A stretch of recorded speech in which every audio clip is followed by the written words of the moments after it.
in Portland and one's in Spokane. Two bros in two towns, catching up when we can. News, life, and culture, reminiscing days past. Like, subscribe, and share the Real for Life podcast. Real for Life. Good evening and welcome to the Real for Life podcast with Jesse and Joe. I know I always say coming at you after a long break. It actually wasn't a long break. We recorded 2 weeks ago, and our producer screwed up the audio on my side. So for everybody listening, my audio sucks every fucking time. But when Jesse's sucks, he just scraps it. It was really bad. The producer, see, we've got the new Real for Life studio, as you can see. Are you drinking Panda? Some lighting issues. I am drinking. No. I'm drinking some Deschutes Tropical Fresh IPA. It's got a little bit of mango and a little bit of pineapple infused in there. Nice. I just had a Panda. Good. Let's talk about you for a minute, Joe. You, for the audience, came onto the camera wearing Birkenstocks and a 7-panel hat. You look like somebody who calls their girlfriend or wife their partner. Okay, first of all, I'm in my home clothes. So don't fucking judge me. There have been so many... let me see your feet right fucking now. Bro, I'm keeping it real, son. Fans poofy tongue all day, every day. Call me out. I love a good Birkenstock. I'm not going to fault you for the Birkenstock. You should know me better, bro. Does that say Birkenstock? No, it's some fucking Amazon cheap knockoff brand. I'm just saying. I'm always down for some Birkenstocks, but there's some things that you wear that you can't wear with others because it's just too much. You know what I mean? Like, so for me, for example, I'll wear a cowboy hat, but it's very rare that I wear my cowboy hat with my cowboy boots at the same time, because then I'm just full on cowboy and I feel like a poser. I disagree. I had an opportunity that I completely fucked up yesterday. Mm-hmm. My nephew had his reception. And I forgot how cowboy they were. So when we get to the reception, they got married months ago. So this is just their reception. Mm-hmm. Everybody's in cowboy boots, jeans, and cowboy hats. I'm wearing Birkenstocks, shorts, and a t-shirt. I was like, that. Yeah, fuck that one up. Yeah, that was my little deal. I've seen plenty of 7-panel hats that I wanted to try on, but I just can't do it, dude. Can't do it. Well, it makes me look fucked up. Yeah, this is just a really comfortable hat, and it's got the like camo, so I enjoy it. It's cool if you're driving like an electric car, but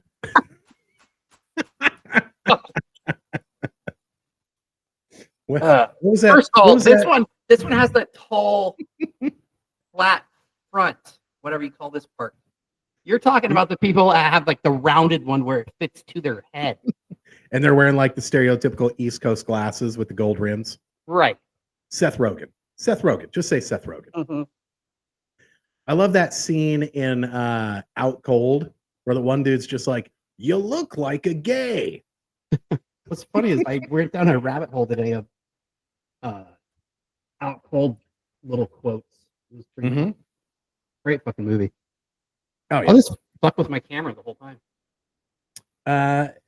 A lot has happened since we've been off, and we'll touch on a little here, a little there. But did you bring a list? Well, are we going to redo last week's list? That will forever be known as the lost episode. I am going to recycle one called the First Date Mismatch. But other than that, I let the other ones go because I feel like there's been so much shit that's happened in the last 2 weeks that we're going to be fine. Well, I have to hit college bumper stickers. Oh, dude. Did you see the bumper sticker I sent you the other day? Probably. That don't impreza me much. Oh, yeah. That's fucking great. Fucking solid. I love a good bumper sticker. Even if it's political and it's on the other side of the aisle, funny is funny. Right. Yeah. Bumper stickers are the original meme. Yeah. Mm-hmm. The other one I got is Knocked Up, because we're literally watching it right there. Mm-hmm. And people who stack stones. Oh, fuck those people. Guaranteed they're wearing the 7-panel hat. They're wearing a 7-panel hat. They're wearing Chacos. Unless they're trying to be retro, then they're wearing Tivas like me. Oh, yeah. And I've seen some good videos of people just knocking those over. Oh, those people. That's what, yeah, because it's so stupid. Like, oh, look at me. Don't get me wrong. Like, rocks. If it's like an Incan hieroglyph from back in the day, yeah, that's sacred. You don't mess with that. That's a bit different. Yeah, but some dude named Tad stacking some rocks. Why you gotta go with Love Hard, bro? With his partner Cadabra. Like, no, we're not doing that. Fuck, Cadabra's a cool name for a chick. Somebody should be called Cadabra. Ironically, like, I dated a girl in like elementary school named Abra. I think I remember her. Yeah, she was at my bus stop. Yeah, really branching out over there. And you live in the sticks. Oh, trust me, I know all about it. There was Back to the rock. Girl that lived near me that if she didn't live near me, never would our paths have crossed, sir. Oh yeah, there was the one on Dunn Road. Oh yeah, yeah, that was the community bus. Throat goat. What? I'm just saying, I gave her a ride home one time, and she had a reputation for being a very good passenger. And she lived by the rules of the road. She lived by the rules of the road. I remember my high school sweetheart, because of course I had a girlfriend. This is a dirtbag move. I shouldn't have driven this girl home. But my girlfriend at the time saw her get in my car while she was backing her car up and literally backed into a fire hydrant. In that Cutlass that was like spotless. You remember that? Which girlfriend? The one that you tried to deflower after me. That's like 5 girlfriends. Hold on. Twins. Had twins. This the is main high school girlfriend that I had. She has twins? Doesn't she have twins? I don't think so. I think she has twins, bro. I don't remember this car is the whole issue. Dude, she had a 2-door fucking Cutlass. What year? Like the year that had the divided grill in the front where nobody's ever seen one where both sides weren't like one side wasn't fucked up. Right. No, I don't remember this car at all. Yeah, she had that before she got the Celica. Huh. Yeah, it was a sick ass car. Should have bought it. Anyway, where were we at? What was your subject? With the rocks. Like, okay, stack rocks, you're stupid. But at the same time, I don't want to see you post the picture of it. Right. Like, nobody cares. Yes. Leave only memories, only footprints. My camera is so blurry. It really is. I think it's a focus issue. See how it just got clear real quick and then went out of focus? All right, college bumper stickers. People that drive, Jesus, voice is cracking. Piece of shit cars that put like WSU on their bumper. It's like, ugh. Like you're driving an 84 Subaru. You're not doing very well. Yeah, so when I see somebody that I know is rich as shit or like has, because I work with a lot of doctors, and the younger ones sometimes will drive a piece of shit because they're paying off student loans, right? Understandable. And if they're gonna have that sticker on there, I kind of get it. But I'm with you, man. Even if I had gone there and got the sticker, let alone many stickers that would necessitate an entire bumper. Oh, I would wait till I had the good car. I would save that sticker. Right. Like I want to see it on a Porsche 911. Yeah. There's some days when I like feel a little gassy in the morning that I won't wear a CrossFit shirt because I don't want to give it a bad name. Now, if I see a University of Phoenix online sticker on a Nissan Altima, now that makes sense. Yes. I'm good with that.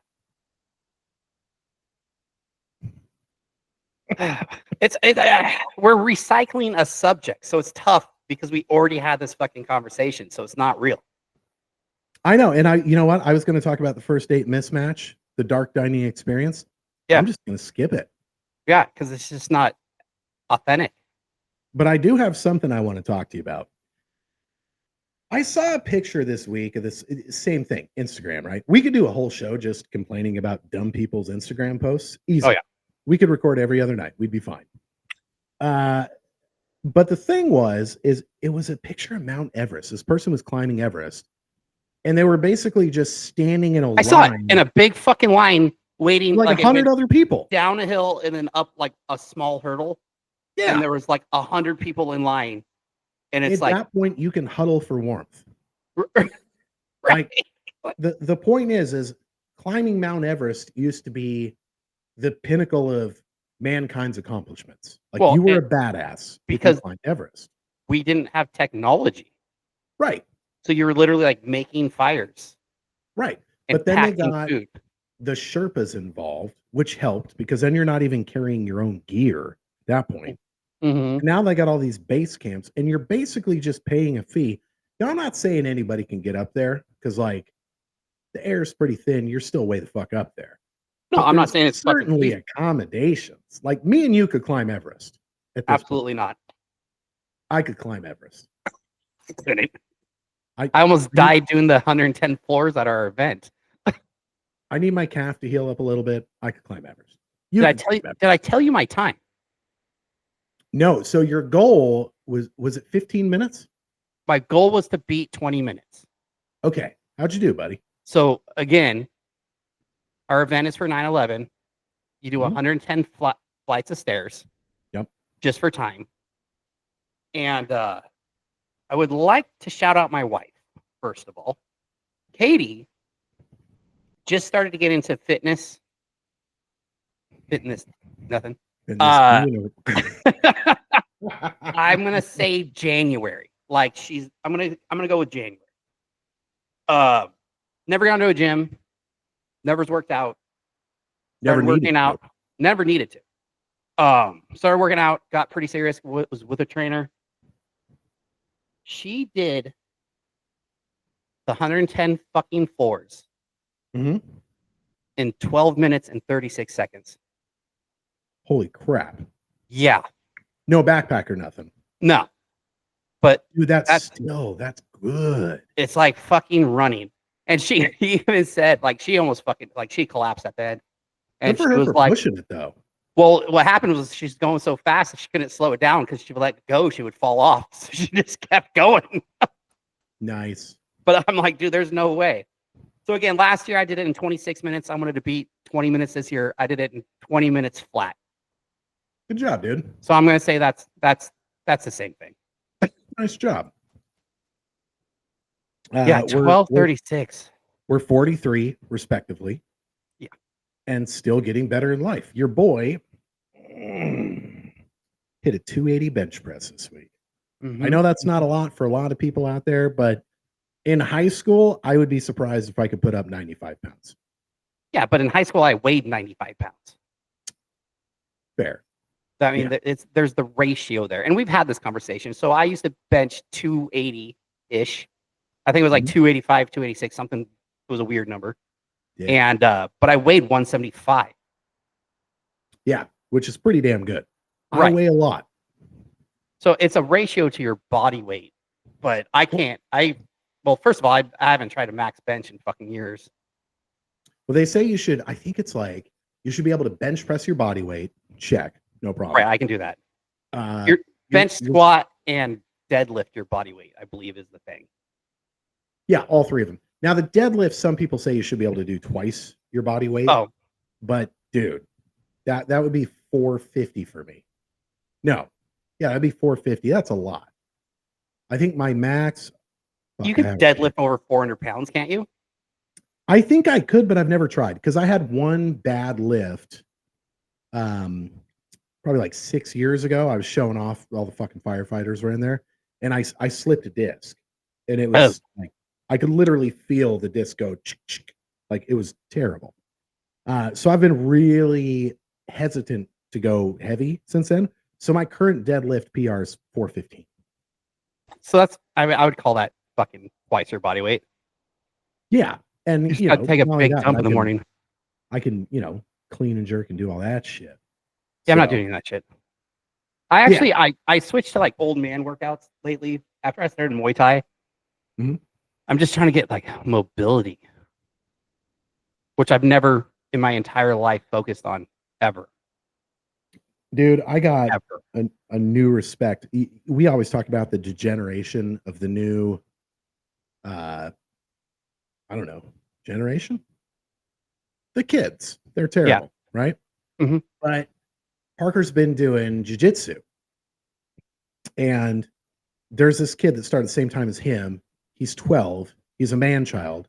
Like, obviously, he's the kid that would like you're gonna see some teacher on the news for fooling around with. You know yeah. Full beard. Yeah. But the kid apparently came from boxing, so he already knows how to box, and he's already a natural in jujitsu. The kid's just total badass. And I love it when I see somebody who's like, by every stretch of the imagination, could be an absolute asshole.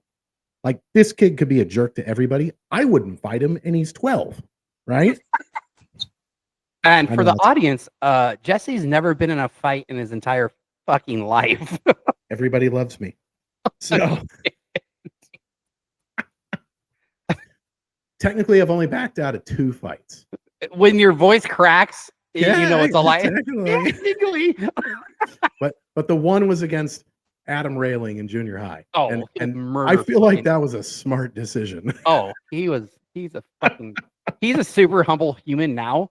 I'm sure he is. He's a high school. I don't even remember what happened. I was good friends with him, and he scared the shit out of me. I know. Yeah, I feel like I made the right choice on that one. I actually talked to his wife about a year ago. I ran into her at the gym, and I apologized to her, and I feel like I was the demise of that kid, and she knows the story, and she's like, no, he doesn't have any hard feelings. I was like, all right, cool. And I saw him later after that. So the story for everybody. In high school, obviously, I was not a big human being. And it was like right before school started. And I was walking. I don't remember who it was. But this dude like pushed me up against the wall and was like, threatening me. And I saw Adam like in the distance. And this kid's like yelling at me. And I was like, dude, you don't want to do this. Like, you need to stop. And Adam's just mowing down the crowd coming up to me. I was like, you need to stop right fucking now. He's like, fuck you. What are you going to do about it? And then Adam, puts him on the ground, face first, and starts elbowing him in the back of the fucking head. And this is like at the bottom of the stairs where it's tile. And so his face is just getting smashed into the fucking tile repeatedly. And then the first period, last bell, whatever, fucking rang. And he just like, the lights came on and he was like, oh, and stood up, grabbed his backpack, and went to first period. And then he was expelled from the school this year. Just like, fuck, dude. He was just a bull. Yeah. But the point of the story is that this kid could be that guy and totally get away with it, but he wasn't. Totally nice kid. Parker has challenges in jiu-jitsu because he's just not very aggressive, and he's also a Lewis. We are not very limber people. Like, and jiu-jitsu, you got to be stretchy, right? Well, you're not. Steve right. Yeah. So Parker's having trouble with this exercise on the warm-up, and he finally gets it. Dude comes from all the way across the room just to give him a high five. It was a classy move. Nice. Yeah, just like a good kid that doesn't have to be. So there's hope out there. There's some good parents out there in the world. There's a lot of bad, but dude. So Parker's also in golf right now. And so he had his first match last week, and we got paired up with 2 kids, great kids, I mean, let's face it, they're not going to listen to the podcast. I'm just going to tell a story. So one of them is like, the kid was like, there's nothing wrong with him. Like Parker's obviously getting matched up because he's never golfed before. So the skills aren't quite there yet. And so one of the kids, he's already been doing it for a while and just not that good. Super slow, meticulous. And there was like 5 instances in the 9 holes where I looked over at his mom and she was just like, because she was obviously very competitive. And she was just like, oh, fucking A. This kid is going to live in my basement till he's 40. Like, you could just see the look. And she was like, God damn.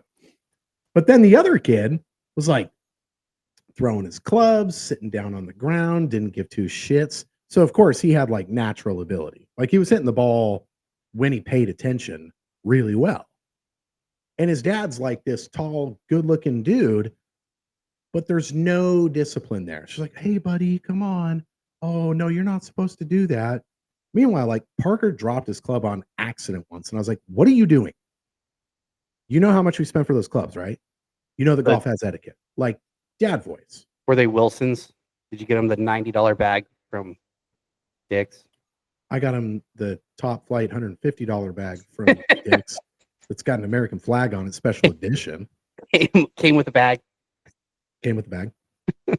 It's his first set of clubs. Oh no, I know. That's why I knew what you got him. They were cones. No, but like, it's just funny to see the different parenting styles. Because like over here in Portland, like I'm not as strict as you, but I'm still like, I'm his dad. My job's not to be his friend. Like I can be his friend when he's paying attention and doing what he's supposed to do. But when he's not, like I have a job to do. I have to correct him. I'm going to argue that point. You're not his friend until he's 30. Well, I mean, and that's a good point. So that's what I'm saying. Like, I'm not as strict as a lot of dads, especially like in the area we grew up in. I feel like dads were pretty strict. I only knew one kid whose dad was their friend, and I would love to see that relationship today. Is it Taylor? Is it Taylor? Is it Taylor? Yes, it is. Yeah, dude. Yes, it is. His dad was fucking so amazing, and Taylor's like the nicest guy ever. So I don't know how it's crazy. Whatever they're doing. There's a secret sauce in that family because they got it figured out. Are they Mormon? No, really. Yeah, no, they're just super nice people. They really are. In first grade, I was like, "What is going on?" I think his dad coached our like little league team, and it was just like so motivating and nice. I was like, I'm not used to this. Yeah, so he's the only guy I've seen that made that work because Taylor, by all accounts, was a great dude. Yeah, even though he hung out with like all the 20 years, thugs, but I'm sure he still is. No, he is. Yeah, still a super nice dude. Yeah. So it's just interesting to see the different parenting styles. Another thing that was interesting to see this week. I'm going to do dad advice real quick, and I've said this to my kid multiple times. And I didn't create this quote, but it is so true. As a child, you don't realize you're watching your parents grow up as well. Yeah.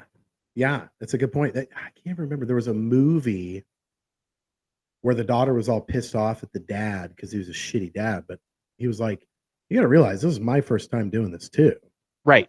And that's the point of like, I am fucking guessing here, bro. I'm trying to be less violent than my dad, but still strict.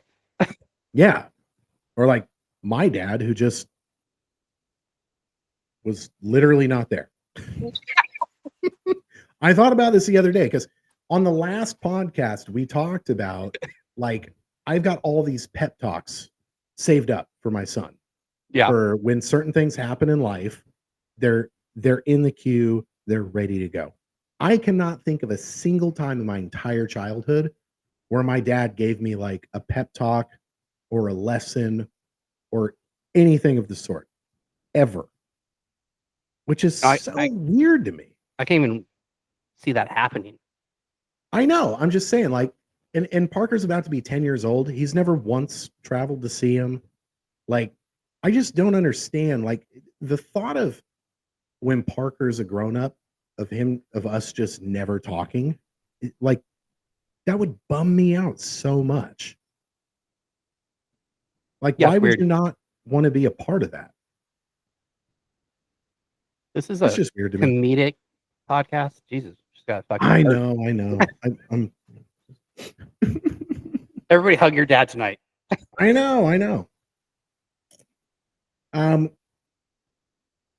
Old people and getting up early. What's up with that? When do you reach that age where you're just like, yeah, I'm going to wake up at 5 and go for a morning walk? Because in my new job, I leave the house at like 6:25, 6:30 in the morning. And there's always old people walking around the neighborhood. I'm like, why would you do this? Because there's nobody out there. But I have multiple friends that get up at like 4 or 5 in the morning, and they're just up, and that's what time they wake up. And I'm like, there's no fucking way. And I'm like waiting for that to happen. Like when does that start kicking in for me? And it hasn't. I will say it's fucking hilarious because my wife still sets an alarm every night. Okay, my wife sets 50 fucking alarms every night. So one goes off every snooze 80 fucking times. 2.5 minutes, and then she gets in the shower, and then it starts going off on her side of the bed. It's a goddamn nightmare every morning. Anyways, we get up at 9. I don't need an alarm for that.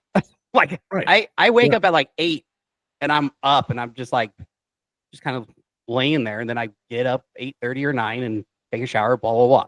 Like I'm like, I don't need an alarm to wake up at 8. You can sleep in until noon. Like before Parker was born, I for 15 years worked evening shift, which was amazing because you could stay up as late as you wanted. You get up when you feel like it. Yeah. You know, you enjoy your morning and then you go to work. But now, like, I got to get up and it sucks. What time do you work?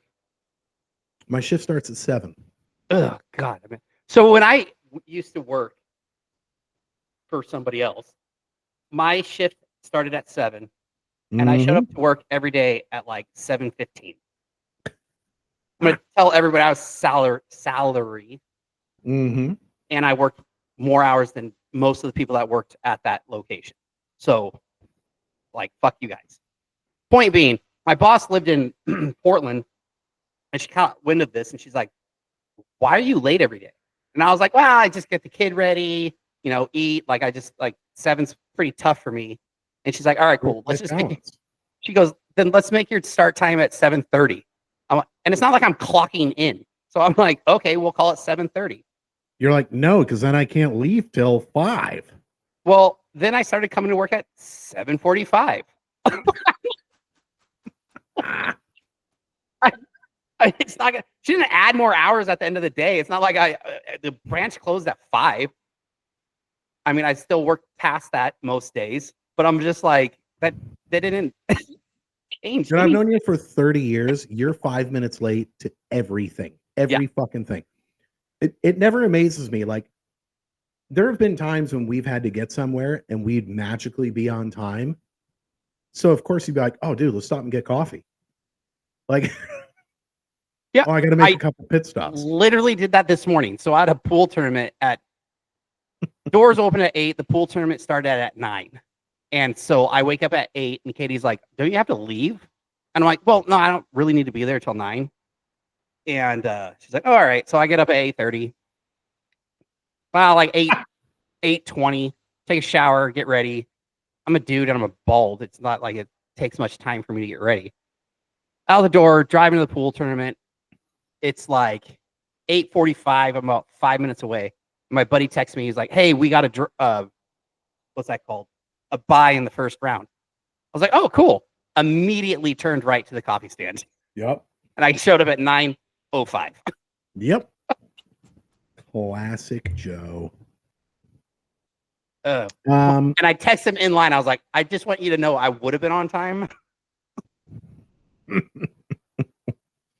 I had a good idea for either a dating app. I don't really know.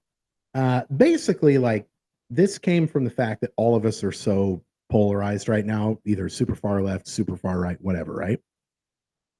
So the reason I thought of this was because of the whole Jimmy Kimmel thing the other night, where he said, they're trying to make it sound as if this guy is not a complete MAGA supporter, which is fucking ridiculous. Like, how many MAGA supporters live with a trans furry?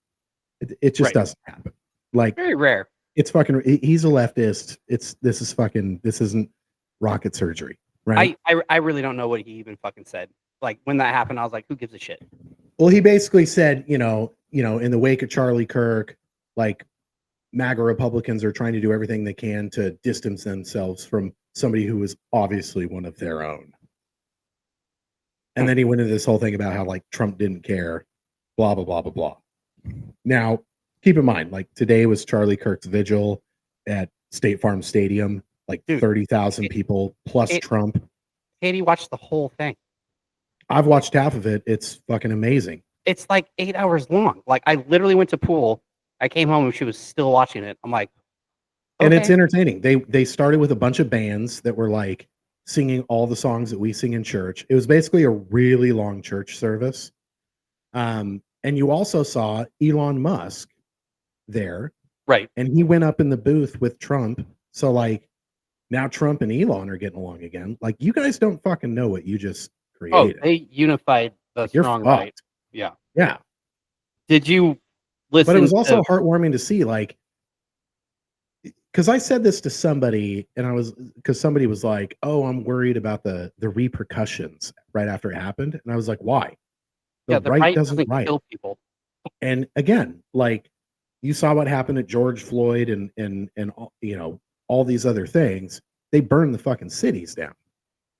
Whereas the right, we're just holding this big prayer vigil. It's a cool thing. Whatever. I can't remember where I was going with that. Oh yeah. Anyway, so off of that, I've got a lot of liberal friends over here, and I feel like it'd be a good idea for a day if you could go to your bro who's on the other side of the aisle and just, like, change algorithms for like 24 hours. Oh yeah. Because, like, when I go on Instagram, same as everybody else, you pretty much just see what you want to see, right? Yeah. Like, you're seeing the political shit you want to see. I'm seeing a bunch of Jeep stuff. Now there are consequences here. So the idea is that you would be able to go up to somebody and, hey, you're a cool dude. I want to get to know you better. Let's be better friends. Let's change algorithms for 24 hours or 12 hours or whatever it is. And then you could see what they are seeing and either confirm that they're an idiot or maybe open up to something that you're not seeing in your little bubble that you're in, because these algorithms, all they do is polarize us even more because we're only seeing our own side of the argument. 100%. And that's why, like, a lot of my extreme left friends, I don't delete because I want to hear their opinion. But dude, Ron was texting me like crazy this week with all this, like, because Kimmel got canceled. They're like, oh, they're killing free speech, blah, blah. Yeah, you celebrated when Tucker got kicked off the air. You celebrated when Gina Carano got fired for posting on Twitter that her pronouns were beat bop. Right. You celebrated when Roseanne kicked off of everything and canceled from her show. You motherfuckers celebrated all of this. And you used the same quote then that I'm using now. You have freedom of speech. You don't have freedom of consequence. Right. Jimmy Kimmel had a show that got an average of 1.3 million viewers per night. On a good night, he'd get 3 million viewers, right? He had lower ratings than Stephen Colbert, who just got canceled. Okay? Now, everything on TV is advertisers. And when advertisers see you saying stupid shit, and you've got 200 affiliates saying, we don't want to air Jimmy Kimmel, he's saying some stupid shit, you're going to cancel him because it's about money. It has nothing to do with the FCC coming down and saying you have to cancel him. No, the advertisers aren't paying. And second of all, Jimmy Kimmel gets 1.3 million viewers per show on average. He's got a yearly salary of 18 million, right? Yeah, he's fine. Yeah, he's fine. But the point is they're literally, when you look at their sponsorship, they did the math. For each viewer for Jimmy Kimmel per night, advertisers are paying 63 cents per viewer. Meanwhile, they can go over to a podcast like the one you're listening to now and advertise for very cheap. Got lots of real estate back here. But you're Joe Rogan, for example. He gets 11 million viewers on average per episode. And Stephen Colbert had 200 staff that he had to pay in New York, which I'm sure wasn't cheap. Right. Rogan's Joe got Rogan's like 12. like 5 people, maybe 12 if you include security. Like no overhead, no huge studio. Like this is a no-brainer for advertisers. It's where the money's going now. It's just like when MTV quit playing music videos because they started doing reality TV and they realized that it was so much cheaper to produce reality TV than to do like sitcoms. So everything was reality TV because it made more money, and that's what it's all about. And that's why Kimmel got canceled. It had nothing to do with freedom of speech. He said some stupid shit, and now he's seeing the consequences. Did you watch Trump's part of the? I haven't seen it yet. I'm almost afraid to. I fucking hate listening to Trump talk. Oh, dude, it's painful to listen to him talk. It's so painful. He's just such Charlie a terrible. Kirk was a good guy, almost as good as me, not quite. Right. I mean, We'll be nice. we talked a lot. He would call me out, and I would fly across the country. Like he's just a terrible speaker. But he had one point that like was pretty funny, where he was like, the crazy left or whatever he called him. Like he said he went, radical of whatever the term was, and he's like, Charlie wouldn't want me to say that. He would say, something nice because Charlie Kirk was a saint. And he's like, but I don't say that. They're all crazy. I'm like, Jesus Christ. Like, he just called him out. And then he touched on Jimmy Kimmel and he was like, terrible talk show host. He's got the lowest ratings. Yes. No talent. The bummer about the thing that pisses me off most about Jimmy Kimmel is that motherfucker was really funny at one point. Yeah, like the 30 Man years Show ago. was awesome. The Man Show was was great. And when he first came on late night TV, he was the one I liked the most. I can't do Stephen Colbert just because he's just not very funny. I liked him when he was with Jon Stewart. Like when they were with Jon Stewart right after his show, they had the Colbert Report. Right. And that was really good because he was playing a character. He's a great character actor. But as a late night show host, he was okay, right? Whereas Kimmel is funny. I can't do Fallon. Fallon is just like me. He's a narcissist and he wants to make everything about him. Yeah. Bring on a guest and be like, okay, what is my talent so I can show up this person? Yes. Every fucking episode. And it gets tiring. Yeah. Also the worst person on SNL ever. I said it. Nobody's ever spiked the camera more than Jimmy Fallon. Unpopular opinion. I think I've seen him on SNL. Oh, he was on SNL for a long time. He's considered one of the greats. But, really? Well, yeah. I don't ever watch that show. Always breaks character and starts laughing in the middle of a skit, and it's just annoying. You can't stay in character. Back to the algorithm thing. So, like I said, the reason I want to do the algorithm switch thing is so that people can see another side and maybe try to understand where somebody's coming from. Like, if this is all you're seeing, I get it. Now, the consequences, Jesse, it was really nice trading algorithms with you. I feel like I know you better now. Little concerned about how many Asian midgets show up in your phone. Yeah, your Pornhub is fucked up. Why do I keep getting girls with Down syndrome filters? If like Pornhub would do something like Spotify where you can like share a playlist. Oh, good. That would be awesome. Hey, bro, check out what I'm spanking it to. Yeah. I mean, we have these conversations. Should be normal. Yeah. But why does your algorithm have girls with Down syndrome filters on their face? What's up with that is a weird one. Anyway, so here's what made me think of the idea. So, sorry, I'm chewing. One of the things that's happened this week is you're seeing a lot of old clips of Charlie Kirk. I know all these people are trying to say that he was like hateful and this and that. It's kind of like the Trump speech when they said good people on both sides. Like if you ever listen to a full Charlie Kirk campus tour or whatever, the dude literally was a saint. Yeah. Like he gave everybody respect. So the thing that brought this up for me is I saw an old clip of this father and son that went to one of his campus events. And they come up to the mic, and the father is like, I just don't know how to see eye to eye with my son. He's a fucking conservative. You guys are evil. And the son's like, listen, I used to be a liberal too. Then I opened my eyes. I started seeing what was going on, economy, blah, blah, blah, blah, blah. Now I'm conservative. And my dad just won't even try. And this was a good opportunity for Charlie Kirk just to slam the old guy and say, you're a fucking idiot. But he didn't. He was like, listen, father, that is your son.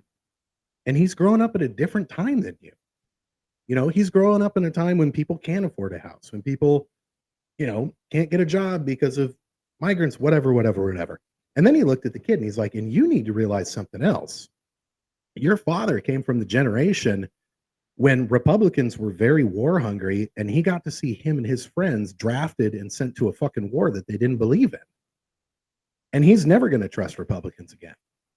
And that's okay. Like, and it kind of made me think of my dad, because my dad has got severe Trump derangement syndrome. But he was one of those guys that was drafted for a war that he didn't want to go to. So, you know, it was Charlie Kirk, man. He's one of those guys that, like, I don't think any of us knew how awesome he was until he was gone. He was the only guy out there. And I got in this argument at work like 3 months ago, because I work with a lot of liberals, and they were like, you know, blah, blah, conservative evil. And I was like, here's the thing. Name one fucking liberal that goes to a college campus or anywhere and gives a microphone to the opposing side and says, what questions do you got? What do we disagree on? Let's debate. There's not a single person like that on the left. The closest thing is Bill Maher, and his show is highly scripted. He doesn't really give people a chance to argue back. I don't have a comeback. I just completely agree. You know, Charlie Kirk went all around the country, and his message was, wouldn't it be nice if we got back to a simpler way of life where we got married young to the girl that we love, we stayed faithful to one woman, we raised large families, and we believed in God and lived by the Bible in a morally sound way. Yeah, but right now the left thinks that sentence is hate. Which I just don't understand. Like, so he was on a podcast called the Whatever Podcast, which is basically a podcast where a bunch of chicks come on that have like OnlyFans and stuff, and they talk about how difficult dating is in the current day. So Charlie Kirk was on that show, and they were asking him. I like that podcast. It's pretty funny. Well, yeah, and they were kind of making fun of him because, like, he's only had sex with one chick. Now, let's ignore the fact that she was Miss Arizona. I mean, so at any rate, he was doing married fine. The right one. Yeah, he was doing fine. He was a goofy looking dude. So, like, good for him.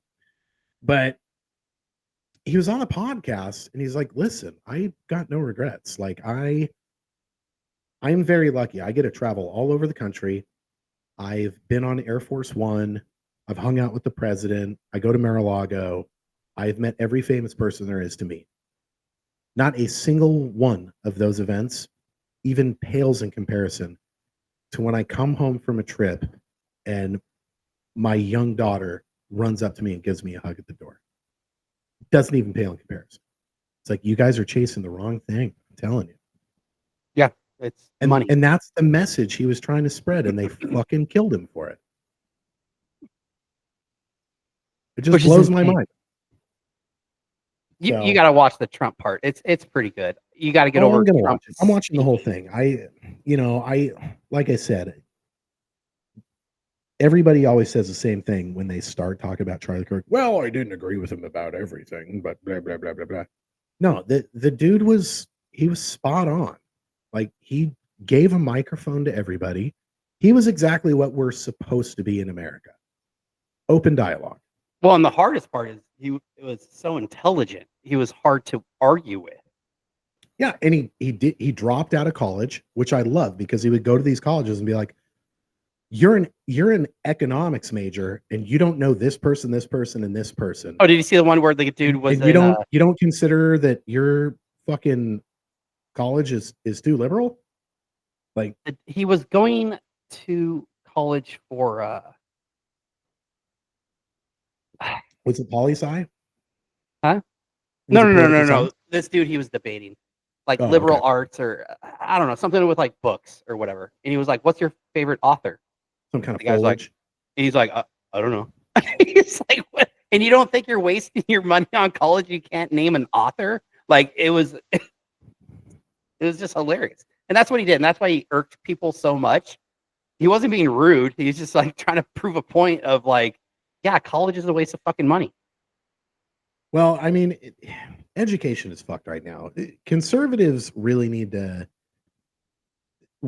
start getting into education, or we're never going to turn this ship around. Like my kid had his open house at his school this week, and it's awkward because his teacher lives in our neighborhood, and she's a great person. She's a nice person, but I think she's one of those people that's like a passive liberal, meaning they vote liberal because they feel like it's the right thing to do, but they're not really paying attention to politics. They're just kind of going with the motions of whatever the left thing is.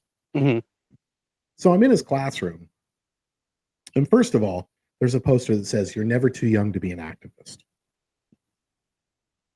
I don't like that.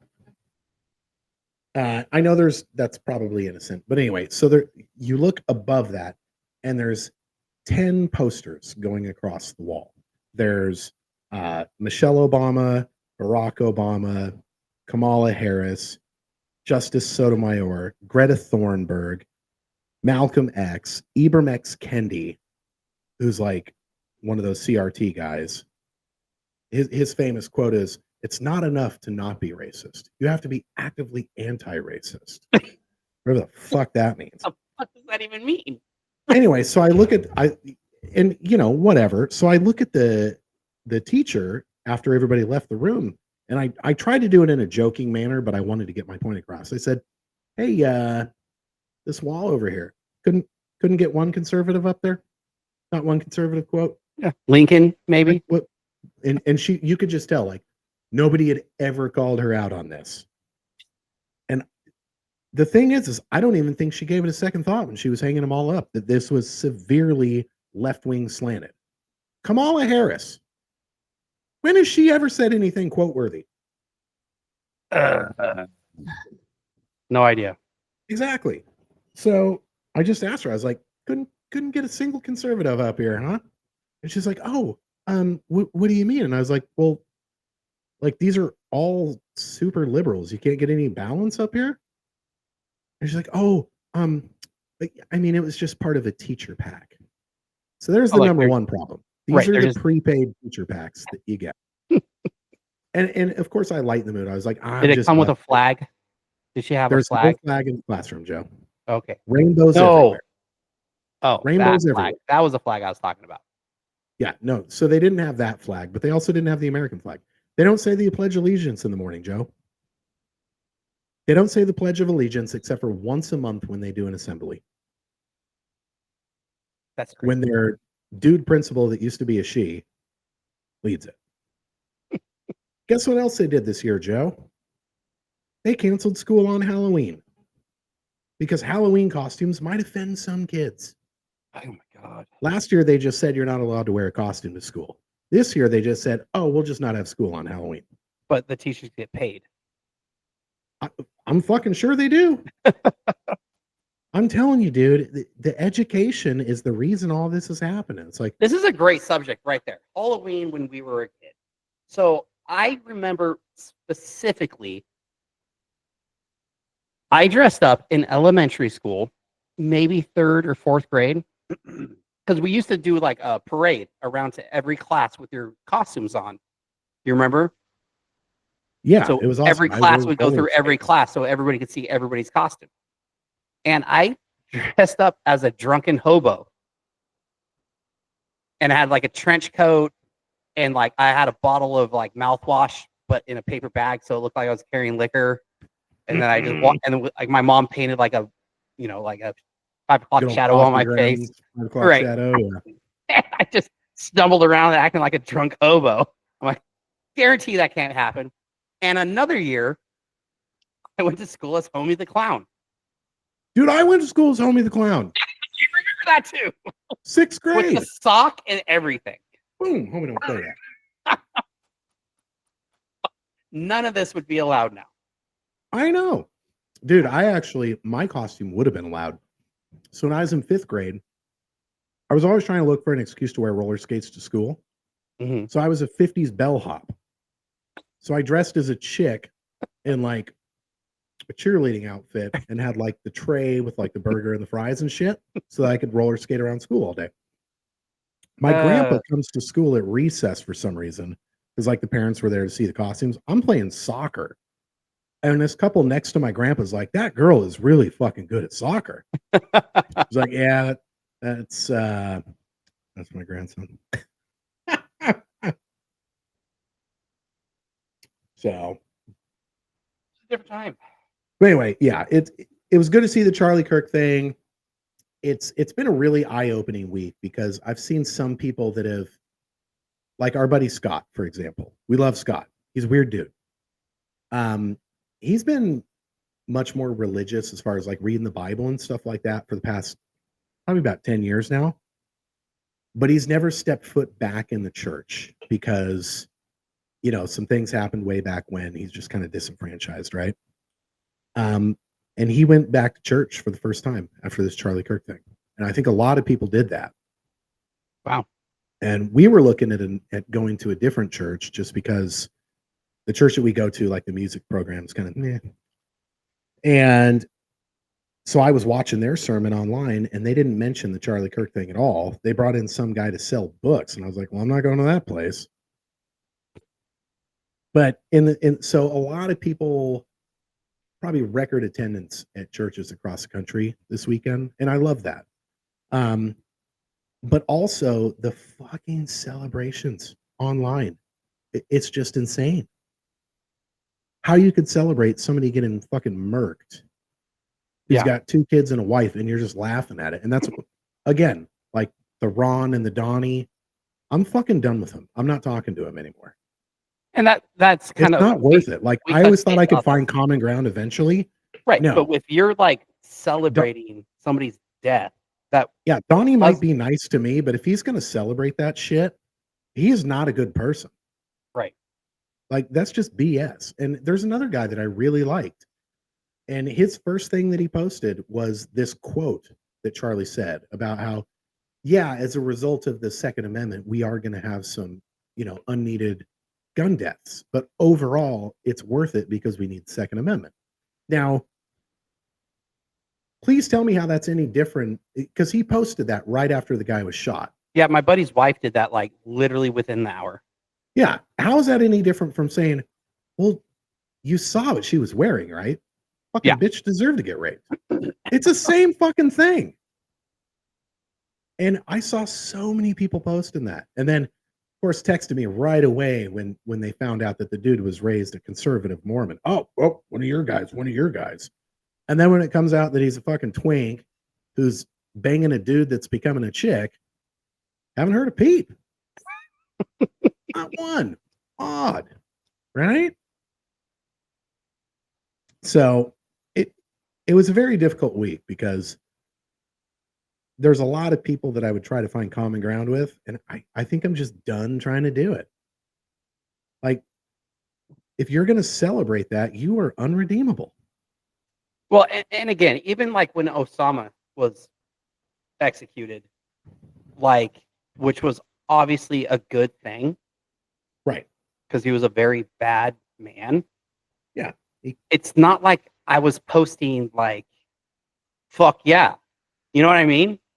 Right. But even then, that's an enemy of the United States who is responsible for 9/11. You can kind of get behind that one.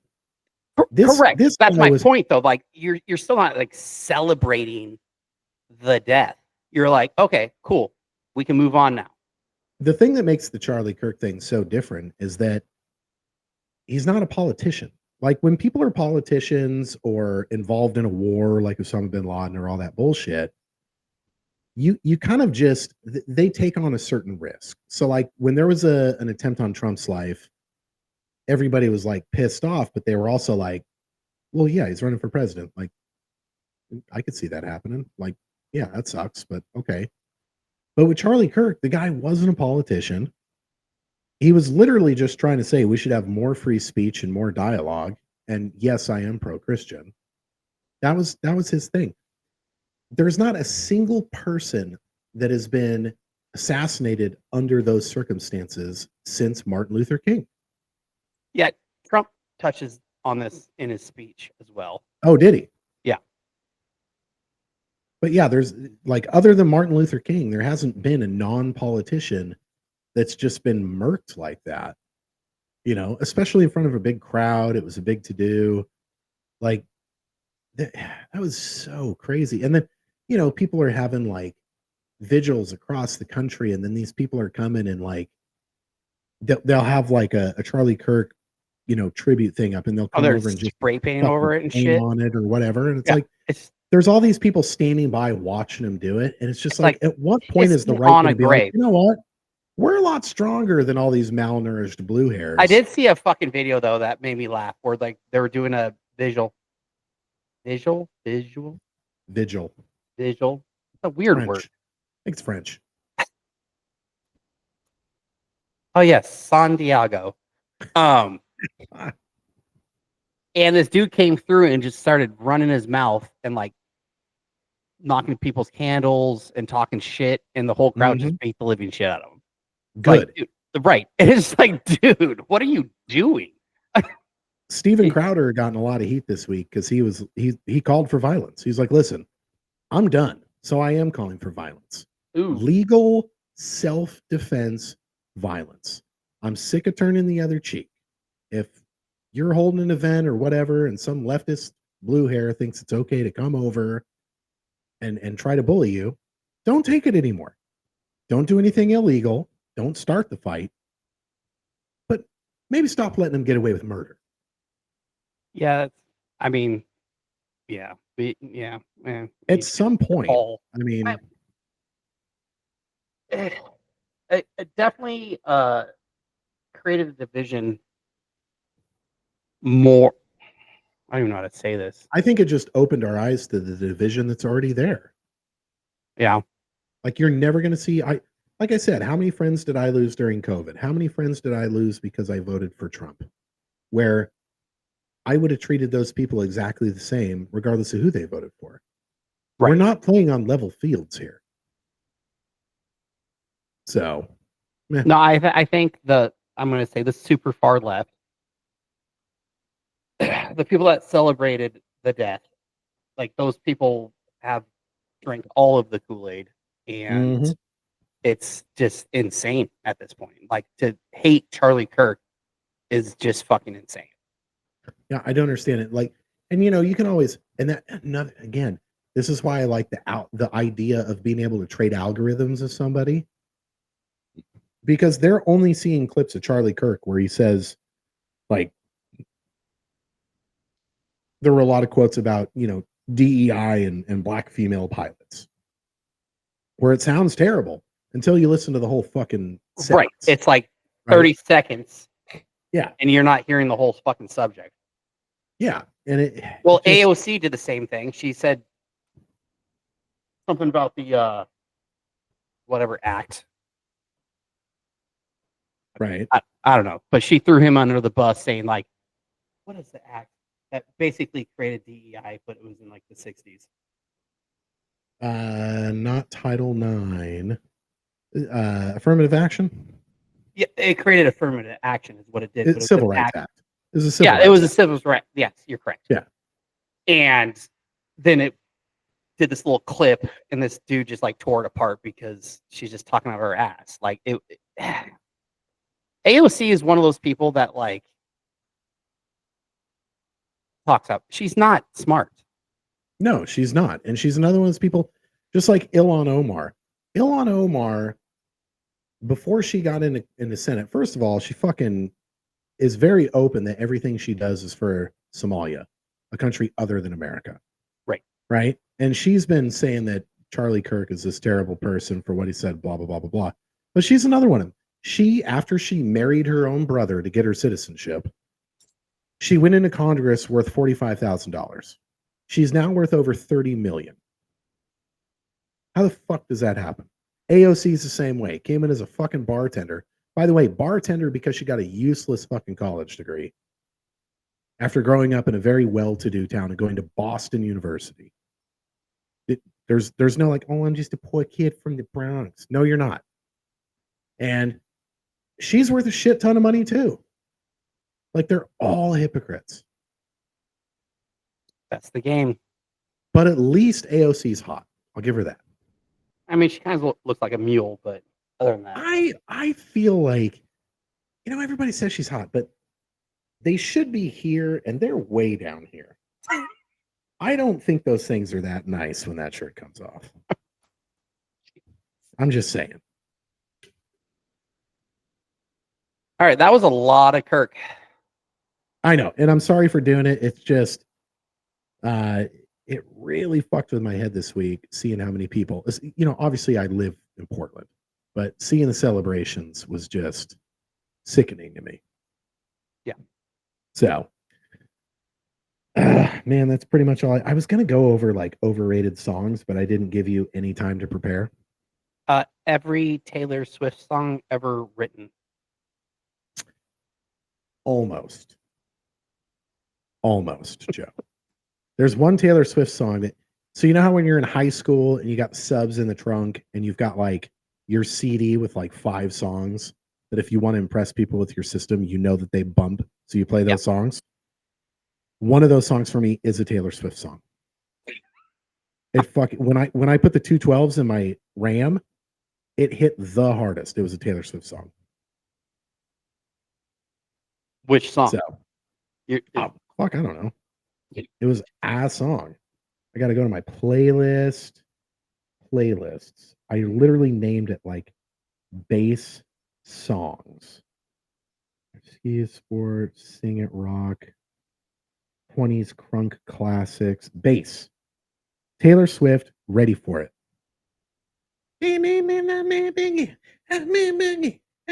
Are you ready for it? Boom, boom, boom. No, got nothing. Damn it. That was a great rendition. Anyway, so that song's good. No, the songs I was talking about is like, because somebody's playing this playlist at work that was like feminist chicks. Go figure. Who sang that song, You're So Vain? You're so vain. Dude, that's an old ass. I know the song, but I don't know who fucking sang it. I fucking hate that song. It's a whole song about a guy. And like, oh, you're so vain. You probably think this song is about you. It is, bitch. Yeah, the irony. You just wrote the fucking song. It is about him. You're like flexing on him like you don't care about him. You wrote a whole fucking song about it. The song is about him. Oh, God. That and fucking Pina Colada. You like Pina Colada? Yeah, that's a terrible song. It's a married couple that fucking meet in the classified ads in the newspaper, because that's what they used to do. And they get on a date together and realize they got a date together. Okay. That's what the song's about. It's two married couples. Oh. A married couple that want to cheat on each other and then go on a date, and it is the other person. I don't think many of us actually listen to the lyrics of songs. That's what the song's about. That is fuck. I'm never going to listen to that song the same. I'm going to listen to the lyrics now. Another one I had was 3 Non-Blondes. I fucking hate that song. And it's not because of the lyrics. I don't even know what the lyrics are. It's just the hey, yeah, yeah. Well, it's the pinnacle of 90s. It's just so annoying. Every time they sing it, it's like one of those white trash chicks. It's like, I'm a bitch. And she like thinks she's cool, Like, oh, I'm a bitch. I hate it. I fucking hate that song. Oh, God. I wish I could convey why. It just makes I'm me going to tell you a song I fucking hate. and you'll know it. I don't know who sings it. It's All right. a country song, and it's Okay. Her Crazy's Beautiful to Me. Beautiful, crazy, can't Yeah. help No, her, nobody likes it. amazing. Luke Combs. Oh God, it's I fucking love that terrible. song. It's fucking terrible. Like, it's the dumbest song. He's talking about how all chicks are crazy, but her crazy is beautiful to him. It's basically, so that song I love is my the wife. pinnacle of I every don't- single. Hold on, song is every single relationship in the first 6 months. Yeah, I'll give you that. But then all that crazy shit that she does just becomes fucking annoying. Yeah. She makes plans for the weekend, can't wait to go out. Then she cancels all the plans and says, "Let's hang on the couch and watch TV." And then she falls asleep. I've heard the song a time or two. But that's black it chicks out. right there. At first, you're like, "Oh, that's fucking cool," and then you're like, "I already bought tickets to something. What the fuck do you mean we're just gonna stay at home? Oh, you want to choose the movie? We both know you're falling asleep in 5 minutes. What are we doing here?" God damn it. Now I'm with you. Now I fucking hate that song. Miley Cyrus, Flowers. It's just a ripoff of Bruno Mars, and he did it better. If you're gonna remake somebody's song, you better fucking do it better. I haven't heard. Miley Cyrus has a terrible fucking voice. She sounds like a dude with throat cancer. And the other thing is she's got the Miley Cyrus syndrome. She was a child star, so she turned into a total whore trying to be sexy, but she doesn't have the body for it. Jesus. Miley Cyrus is garbage. All right. Let's end it on that note. No more songs that you hate? There was another one I was going to bring up. I thought about it while we were doing this. Songs that I hate. I guess it's going to have to wait. Darn it. I would end the show, but you're stepping away from the screen. Oh, we can end. Huh? I'm good. All right. Well, that was a weird show. I feel like I was just I had like 3 weeks of pent up aggression, and I got it out there, and I appreciate you listening. All right. For the aspiring sponsors out there, got a lot of real estate here. All right. Or if you want to hear your subject talked about, you can email us at realforlifepodcast@gmail.com. That's real, the number 4, life podcast@gmail.com. Till next time, this is Jesse and Joe signing out. Sayonara. I believe that's Spanish for A well's vagina. real for life.